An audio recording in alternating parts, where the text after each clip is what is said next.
नमस्कार मेरे प्रिय भाइयों एवं बहनों।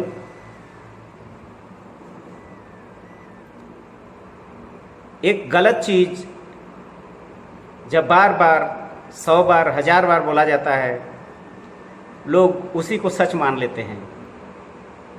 ये शायद आप सब इस प्रोवर्ब को जानते हैं। आप जरा सा इतिहास को देखें। मुगल और ब्रिटिश, ये दोनों के आने के पहले भारतवर्ष की आर्थिक व्यवस्था कैसी थी? जहां तक हम जानते हैं, ये मुगल और ब्रिटिश के आने के पहले इतिहास ये हमें सिखाती है कि भारतवर्ष में कई लाख गुरुकुल थे। शिक्षा व्यवस्थाएं बहुत अच्छी थी। वर्ल्ड में अर्थनैतिक व्यवस्था भारत के तुलना में किसी का भी अच्छा नहीं था। और ये भी जाना जाता है कि भारत के एक युग को गोल्डन एरा के रूप में जाना जाता है, स्वर्ण युग के रूप में। ये जो स्वर्ण युग का जो स्थापना चंद्रगुप्त गुप्त वंश को माना जाता है। और चंद्रगुप्त के शिक्षा दीक्षा देने वाले वो थे आचार्य चाणक्य। आचार्य चाणक्य का जो अर्थनैतिक दर्शन और उनका जो कूटनीति का दर्शन अनपैरेलल है। और भारत को वर्ष को स्वर्ण युग लाने में उनका अर्थनैतिक दर्शन ही सबसे ज़्यादा कारगर हुआ। और युग गुप्त वंश में ही ज्ञान, बुद्धि, विवेक, अर्थनीति, साम्राज्य बहुत ही बढ़िया से फैला था और परिपक्व भी हुआ था। लेकिन उनके अर्थनैतिक दर्शन को आज के हमारे कितने अर्थनीतिविद जानते हैं, कितने इकोनॉमिस्ट जानते हैं, कितने पढ़े लिखे लोग हमारे चाणक्य के अर्थनीति को पढ़े हैं और जानते हैं। चाणक्य के अर्थनीति को पढ़कर कितने लोग अब तक पीएचडी होल्डर्स हैं। चाणक्य के अर्थनीति पढ़ के अब तक कितने को नोबेल प्राइज मिला है। क्या ये रिडिकुलस नहीं है? हास्यास्पद नहीं है? जिस देश में इतने बड़े बड़े सबसे दुनिया का सबसे पुरातन यूनिवर्सिटी, पहला यूनिवर्सिटी भारतवर्ष में हुआ, उस देश को दूसरे देश की अर्थनीति को लेके चलाना पड़ रहा है। आज हमारे देश में जो अर्थनैतिक व्यवस्था है वो पूंजीवादी अर्थनैतिक व्यवस्था है, धनतांत्रिक अर्थव्यवस्था है। इस धनतांत्रिक अर्थव्यवस्था का जन्म हुआ है ब्रिटिश फिलोसोफर अर्थात अंग्रेजी दार्शनिक ने जन्म दिया। और इनका दर्शन का जन्म हुआ है आत्मसुख तत्व से। सेल्फ सेंटर्ड फिलॉसफी अर्थात अपने सुख के लिए, अपने सुविधा के लिए आप कुछ भी कर सकते हो। अपना सुख सुविधा के लिए आप दूसरे का खून भी चूस सकते हो।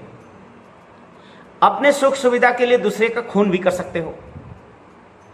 अपने सुख सुविधा के लिए दूसरे का हड्डी, दूसरे का किडनी, दूसरे का लिम्स को भी बेच सकते हो। अपने सुख सुविधा के लिए कुछ भी करो। भारतवर्ष में भी वेद के कर्म कांड और रूढ़िवादिता से त्रस्त होकर एक दार्शनिक जन्म लिए थे जिनका नाम था चारवाक। उनको महर्षि बृहस्पति भी कहा जाता है।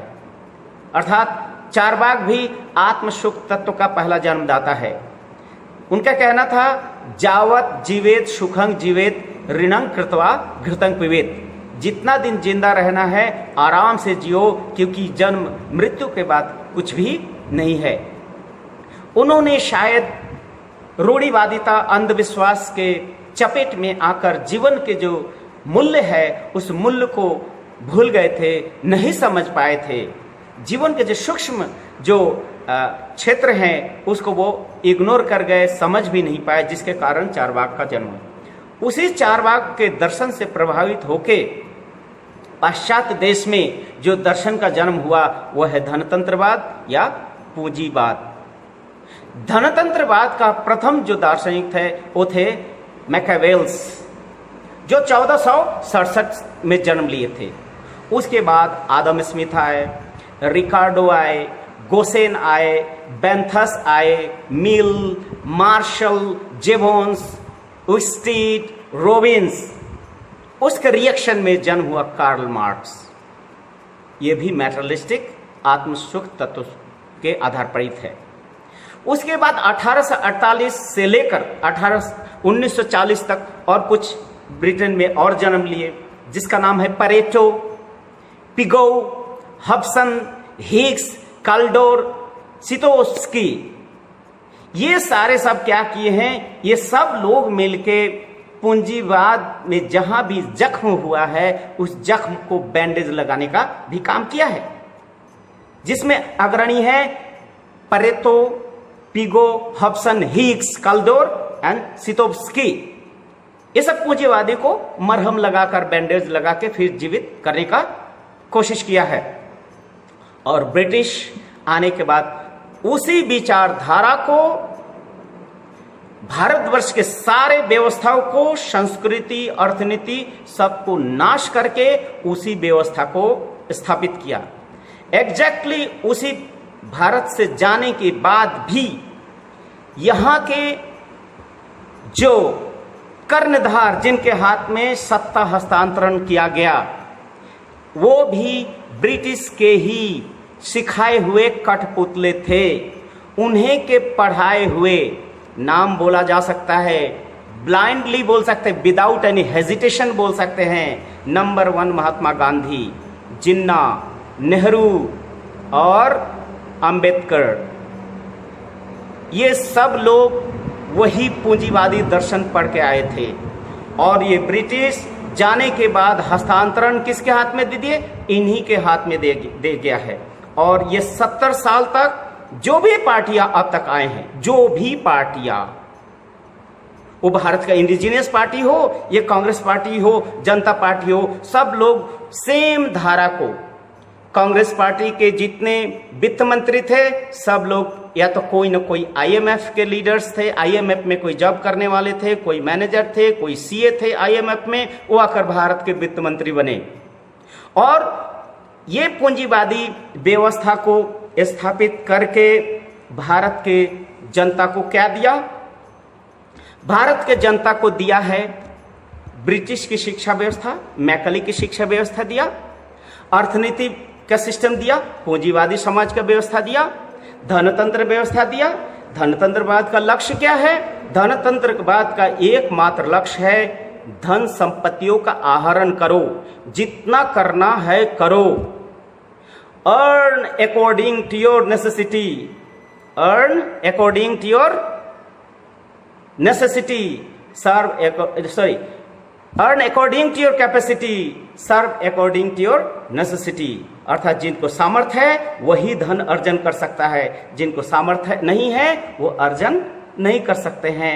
And serve according to your necessity, तुम्हारी जरूरत पड़ी तो करो सेवा, नहीं तो नहीं करो। ये है मूल पूंजीवाद का मुख्य उद्देश्य।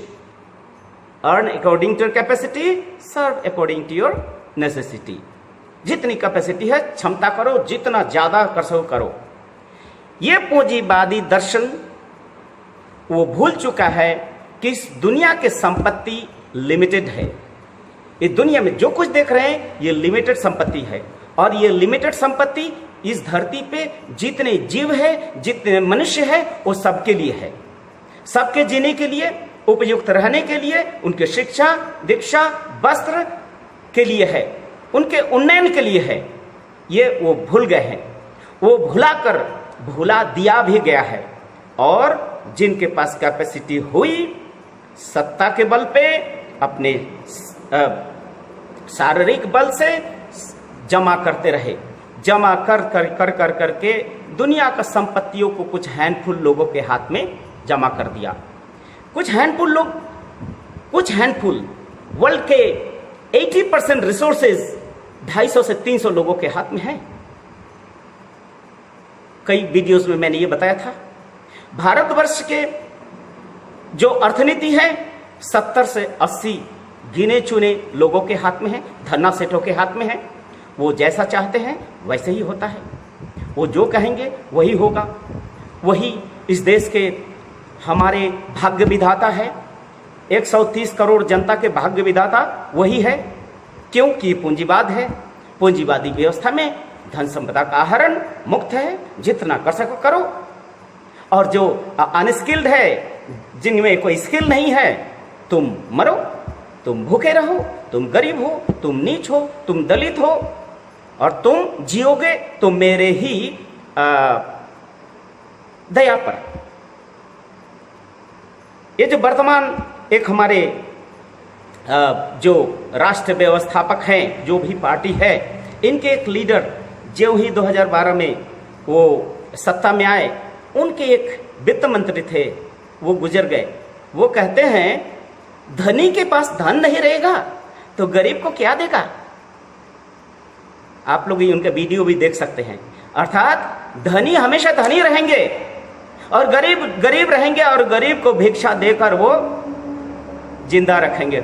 वाह रे सोच वो भारत के वित्त मंत्री। इसका मतलब अब तक जितने वित्त मंत्री है वो सेम पैटर्न, मतलब तुम गरीब हो, गरीब रहो, हम धनी हैं और हम और धनी रहेंगे। तुम शासित हो, मैं शासन करने वाला हूं, मैं शोषण करूंगा, तुम शोषित होगे। ये this is the mentality of capitalism. तो एक चीज हम भूलना नहीं चाहिए कि संपत्ति, जब भौतिक संपदा जब कुछ व्यक्तियों के हाथ में आ जाता है, तब क्या हो जाता है, उस देश और उस राष्ट्र का अर्थनैतिक व्यवस्था चरमरा जाती है। उसका मेन रीजन ये है कि संपत्ति जब ही किसी के हाथ में आ जाता है, उस संपत्ति को इन्वेस्ट नहीं करना चाहता है, और इन्वेस्ट वहीं पर करते हैं जहां पर उनको प्रॉफिट या लाभ मिले। अर्थात जहां पर लाभ नहीं होगा वो किसी भी तरह से उस संपत्ति का इन्वेस्टमेंट वो नहीं करेंगे, और संपत्ति को अपने आप में कुक्षिगत करके जमा करके वो रख देते हैं। जिसका नतीजा क्या होता है, जब अत्यधिक जमा हो जाएगा संपत्ति, तो एक ग्रुप जो है बिल्कुल वंचित रह जाएंगे। अतः मेजर पोर्शन जो है वो वंचित रह जाएंगे। उसका नतीजा क्या होगा, too much concentration of wealth के कारण होगा एक्सप्लॉयटेशन, शोषण होगा दूसरों को। और दूसरी बात वंचित रहना, और तीसरी बात ये दोनों एक्सप्लॉयटेशन और डिप्राइवेशन का जो रिजल्टेंट है वह है हैव और हैव नॉट। प्रोलेटारियत एंड बुर्जुअस दो ग्रुप बन जाएंगे,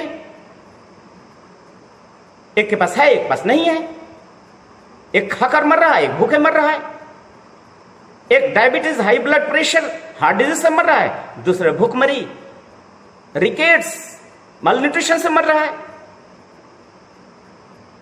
यह है पूंजीवाद या धनतंत्र।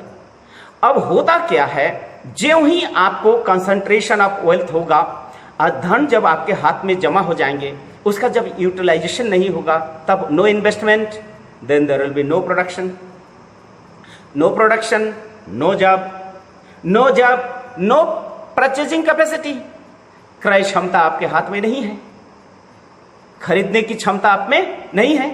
रुपए है 10 करोड़ और चावल का दाम है 1 लाख, सैलरी है 10,000, चावल का दाम है 60 रुपया 70 रुपया। तो रुपए हैं लेकिन परचेजिंग कैपेसिटी नहीं है, तो नहीं होता है, जिसका नतीजा ये होता है कि टोटल जो है कोलैप्स हो जाता है सिस्टम। गरीबी, भूखमरी होना ही जरूरी है। इसका नतीजा होता है डिप्रेशन, मंदी, आर्थिक मंदी। आज देश में जो आर्थिक मंदी देख रहे हैं, इसका पूर्ण रूप में श्रेय जो है इन पूंजीपतियों का ही है। जो भी आर्थिक डिप्रेशन दिखाई दे रही हैं, ये पूंजीपतियों का ही श्रेय है। आज जो लाखों लोग मजदूर जो घूम रहे गलियों में अपने घर वापस, ये सब उन्हीं का ही देन है।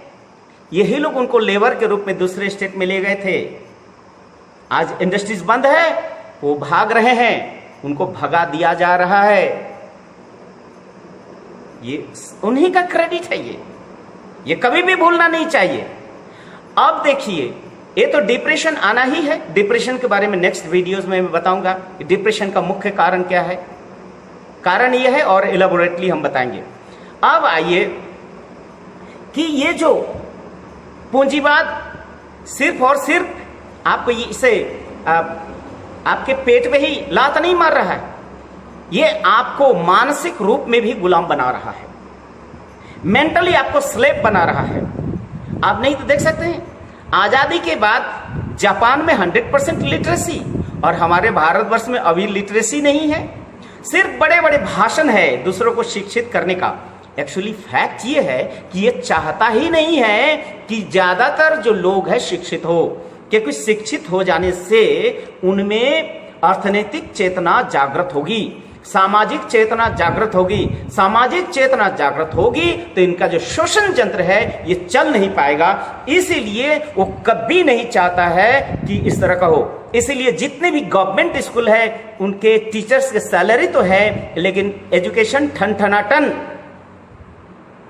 लेकिन प्राइवेट स्कूल में हाई फीस देकर आप पढ़ाओ तो हाई फीस वही देगा जिसके पास पैसे होंगे, और जिनके पास नहीं होता तो सरकारी स्कूल में, तो सरकारी स्कूल में पढ़ने वालों में इंफीरियरिटी कॉम्प्लेक्स, हीन भाव। ये जो हीन भाव एक सिस्टमेटिक ढंग से लोगों के दिमाग में आरोपित किया जा रहा है। दूसरी बात, और भी शिक्षाएं दी जा रही हैं, अरे भाई ये तो पूर्व जन्म का कमाई है, तुम जैसे कमाओगे वही ना पाओगे। अरे चूस रहे हो तुम, शोषण कर रहे हो तुम, और इनके भाग्य को दोषी कर रहे हो। परमात्मा ने इस धरती पे जन्म दिया है, सब कुछ देकर जन्म दिया है, लूट तो तुम रहे हो। परमात्मा के दिए हुए अधिकारों को तुम छीन रहे हो और कह रहे हो कि ये तुम्हारे भाग्य की बात है, और इनका साथ भी देते हैं तथाकथित ये जो रिलीजियस सेंटिमेंट, इंफीरियरिटी कॉम्प्लेक्स लोगों में कूट कूट कर दलित, छोटा, नीच, जाति, उपजाति, ये सब भेदभाव पैदा यही राजनेता करते हैं। संविधान में जाति पाति नहीं, सब इक्वल है संविधान के समान में, फिर भी ये ऊंची जाति, नीची जाति, पिछड़ी जाति, ट्राइब, सब ट्राइब, ये कौन बनाया है? दलित, पिछड़ा, ये सब कौन बना रहा है? यही राजनेता, पूंजीपतियों, ये सब मिलके ये कर रहे हैं। नतीजा क्या हुआ? लोग मानसिक रूप में गुलाम, और लोग कुछ करना भी चाहे तो कॉन्स्टिट्यूशन का दुहाई, संविधान में ऐसा लिखा, संविधान को मान के चलना होगा। वाह रे वाह, संविधान भगवान श्री कृष्ण देके गए थे, संविधान भगवान शिव और श्री रामचंद्र देके गए थे। अरे कुछ व्यक्तियों ने मिलकर, कुछ पूंजीपति और नेता मिलकर तो संविधान बनाए थे अपने स्वार्थ की पूर्ति के लिए, और उसको हम ढो रहे हैं। और आज जरूरत है संविधान का पूर्ण परिवर्तन, टोटल रिनोवेशन। सिर्फ मनुष्य के जो जरूरत है, जरूरत के पूर्ति के लिए इस संविधान का भी पुनर्लिखन, पुनर्गठन होना चाहिए, क्योंकि आजादी के बाद समय जल्दीबाजी में किया गया और आज उसको दोबारा करना चाहिए, उसका एनालिसिस करना चाहिए। और जब उसको नहीं मानोगे तो मिलिशिया, मिलिट्री, पुलिस तुम्हें मार मार के तुम्हारी खाल उधेड़ देंगे। इस तरह से भय, डर, इंफीरियरिटी कॉम्प्लेक्स करके उसके बाद एक नया सिस्टम जन्म लेता है, वो है रिलीजियन। जब थक जाता है, मर जाता है, तब मंदिर में चले जाते, भगवान अब हम क्या करें? अब वहां भी बोले, क्या करेगा बेटा, ये तो तेरा पुनर्जन्म का कुकर्म किया है, अब इसको ठीक करने के लिए तुझे ये यज्ञ करना पड़ेगा, तुझे ये यज्ञ करना पड़ेगा। वहां भी ऊंची नीची, अछूत अछूत, जात भेदभाव करके ये डॉगमा, सुपरस्टिशन पैदा करके मनुष्य को बना दिया है हीन और नीच, एक कीड़े मकोड़े की तरह जीवन जीने के लिए मजबूर कर रहा है। ये रिलीजियन, ये दोनों रिलीजियन है। ये पूंजीवाद भी एक रिलीजियन, ये रिलीजियन है, ये ईश्वर के नाम पर है, ये धन के नाम पर है। दोनों के साथ एक दूसरे के साथ बहुत साठगांठ है। और इसका नतीजा क्या हुआ? नतीजा हुआ सांस्कृतिक गुलामी। सांस्कृतिक गुलामी मतलब मेरा संस्कृति ऊंचा है, तेरा नीचा है। संस्कृति किसी का भी नीचा नहीं होता है, लेकिन ये लोग दिखाते हैं। भाषागत हीन भावना, भाषागत साम्राज्यवाद अंग्रेजों ने फैलाया था। भाषा, अंग्रेजी भाषा सुपीरियरिटी दिखाया। एग्जैक्टली ठीक उसी तरह से यहां भी भारतवर्ष को संस्कृत भाषा को हटाकर हिंदी भाषा को आरोपित करके लोगों पर थोप के संस्कृत और संस्कृति दोनों का नाश कर दिया। स्यूडो संस्कृति, एक झूठा संस्कृति, नग्नता, pseudo pornograph, pseudo psychology, pseudo humanism, ये सबको जन्म देके मनुष्य को तहस नहस कर दिया, मानवता को तहस नहस कर दिया। और मनुष्य आज किंग कर्तव्य विमूढ़ है, क्या करे क्या ना करे, किसी पास कोई रास्ता ही नहीं है। आज पढ़े लिखे युवा वर्ग से पूछो और क्या कर सकते हैं, ये तो है, अब पूंजीवाद है तब तो हमको नौकरी मिल रहा है। अरे भाई कितना नौकरी दिया है, कितने लोगों को नौकरी दिया है, कितने लोग भूखे मर रहे हैं। अभी उस गुलामी से निकल के सबको सोचना पड़ेगा, नए सिरे से सोचना होगा कि ये पूंजीवादी व्यवस्था वो बाहर से दिया गया है और हमारे जो पुरानी जो भारत की अर्थव्यवस्था है उस पर पुनर्विचार करना होगा और एक नई तरह से सोचना होगा किस तरह से हमारी भाषा, संस्कृति, हमारी अर्थनीति बचे रह सके, किस तरह से पूंजीवादी ये जो गुलामी है, धनतंत्र के इस गुलामी से निकले। इसके लिए जगत गुरु श्री श्री आनंद मूर्ति जी ने बहुत अच्छा रास्ता बताया है। वो रास्ता है प्रगतिशील उपयोगी तत्व। ये प्रगतिशील उपयोगी तत्व, प्रोग्रेसिव यूटिलाइजेशन थ्योरी, संपूर्णतः मानविक मूल्यों पर आधारित है, ह्यूमन कार्डिनल वैल्यूज पर है, ह्यूमन जो राइट्स है, ह्यूमन राइट्स पर आधारित है, मनुष्य के सर्वनिम्न जो प्रयोजन है उसकी गारंटी देता है, मनुष्य के क्रय क्षमता को बढ़ाता है, क्रय क्षमता का गारंटी देता है, मनुष्य के जीवन के हर क्षेत्र में सर्वात्मक उन्नति कैसे उसका गारंटी प्रौद्ध दर्शन देता है। यहाँ पर मनुष्य को इकोनॉमिक बीइंग नहीं कहा जाता है और मनी कैरिंग मशीन नहीं बोला जाता है। यहाँ पर प्रौद्ध दर्शन में कहा जाता है कि जो capitalism makes a man beggar, communism makes that beggar A beast. पूंजीवादी व्यवस्था मनुष्य को भिखारी बनाता है और उस भिखारी को कम्युनिस्ट एक जानवर बनाता है, जंगली जानवर, हिंस्र पशु बनाता है। इसीलिए न हमें जानवर बनना है न हमें भिखारी बनना है। हमें अपने अधिकारों के साथ, परमपिता परमेश्वर के दिए हुए संपदाओं के साथ सुख और चैन से जीना है, सबको लेके जीना है। सर्वजन हिताय सर्वजन सुखाय, ये नीति सबके कल्याण और हित के लिए नीति, यही है प्रौद्ध नीति, प्रगतिशील उपयोगी तत्व की नीति। आनंद मूर्ति जी का ये आज युग का पुकार है। इसलिए युवा वर्ग, शिक्षित वर्ग, बुद्धिजीवी उठो, जागो, इस धनतंत्रवाद और साम्यवाद के इस जंजीर को तोड़ के इस संसार को एक स्वर्ग बनाना है और जितना जल्दी हो सके इसको समझो, आगे बढ़ो, जन जन तक मेरे इस वीडियो को पहुंचाएं। एक नई क्रांति इंतजार कर रही है, एक क्रांति की, एक वैचारिक क्रांति जरूरी है। इसलिए मेरे प्यारे भाइयों बहनों, मेरे वीडियो को आप लोग ज़्यादा से ज़्यादा सब्सक्राइब कीजिए, शेयर कीजिए, जिससे कि जन जन तक पहुँचे एक नई चेतना, नई जागरण, पुनर्जागरण, एक रेनेसांस की ज़रूरत है। धन्यवाद, नमस्कार।